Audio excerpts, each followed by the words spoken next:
ओतूर धालेवाडी गटात छाया तांबे व प्रशांत डुमरे यांचा विजय निश्चित मानला जातो. ओतूर धालेवाडी गटात राष्ट्रवादी काँग्रेस पार्टीचे उमेदवार छाया अतुल तांबे व पंचायत समितीचे उमेदवार प्रशांत संग्राम डुमरे यांना मतदारांचा वाढता प्रतिसाद पाहायला मिळतो. ओतूर शहरामध्ये माजी आमदार अतुल बेनके यांच्या नेतृत्वात प्रचार रॅली व कोपरा सभेचे आयोजन करण्यात आले होते. प्रचार रॅलीला व कोपरा सभेला मतदारांचा मोठा प्रतिसाद पाहायला मिळाला. छाया तांबे व प्रशांत डुमरे यांनी मतदारांना मतदान करण्याचे आवाहन केले. यावेळी माजी आमदार अतुल बेनके यांनी छाया तांबे या जुन्नरच्या दुसऱ्या सावित्री आहेत, त्यामुळे छाया तांबे यांना निवडून द्या व प्रशांत डुमरे या सेवाभावी युवकाला पंचायत समितीत पाठवा असे आवाहन केले आहे. पवित्र अशा प्रांगणामध्ये आपण सर्वजण एकत्र जमलेलो आहोत.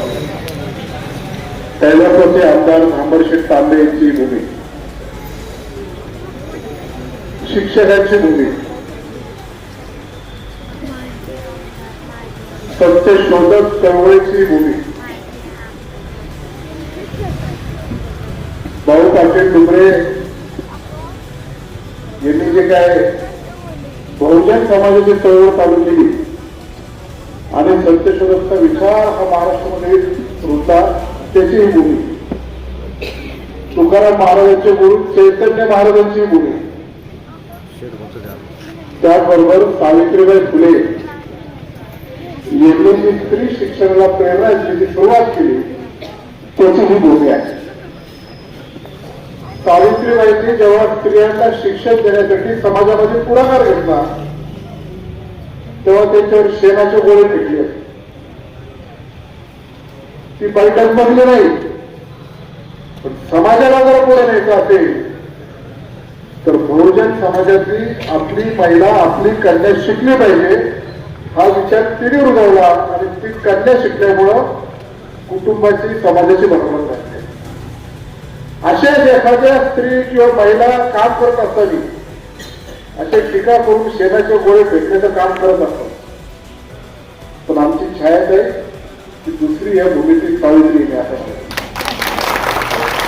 ती जन्मली आहे, ती पुढे चालत राहिली आणि गावाच्या प्रती इतकं काम केलं की ओतूर गावामध्ये होणाऱ्या मतदानामध्ये 70% मतदान घेतल्याशिवाय राहतच नाही.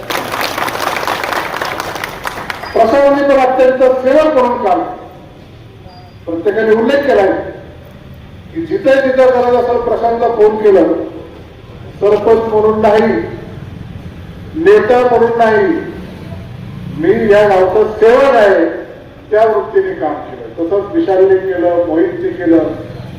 आणि हे जे आहे राष्ट्रवादी काँग्रेस पक्षाचे ते पवार साहेब आदरणीय दादा वल्लभशेठ बेनके साहेबांना जसे अपेक्षित होते तसेच त्यांनी ते केलेले आहे. या गावात आमदारकीच्या कालावधीमध्ये असेल, मोहित शेठचे असेल, विशालचे असेल, सरपंचबाईने आम्ही काहीच कमी केलेलं आहे. टोटल फिगर जर केली तर मोरे साहेब 55 कोटी प्लस या गावाचे विकास काम आहे. मग दवाखाना असेल, कपलकिशोरचा ब वर्गाचा तीर्थक्षेत्राचा दर्जा असेल, तिथला रस्ता असेल, जुना डोजेवाडीचा रस्ता असेल, उग्रस पाचचा असेल, पानसरेवाडीचा असेल, पानसरेवाडीचा असेल, अनेक काम आहेत. ग्रामीण भागाचा सांडपाणी व्यवस्थापन करण्यासाठी एसटीबीचा पहिला प्रकल्प ओतूरमध्ये आहे. आणि एक शब्द मी तुम्हाला आवर्जून देतो, या निवडणुकीनंतर महिनाभराच्या आतच कचरा व्यवस्थापनाचा प्रकल्पाला आम्ही बांधायला सुरुवात करणार. त्याची बरीचशी प्रक्रिया आपण करू.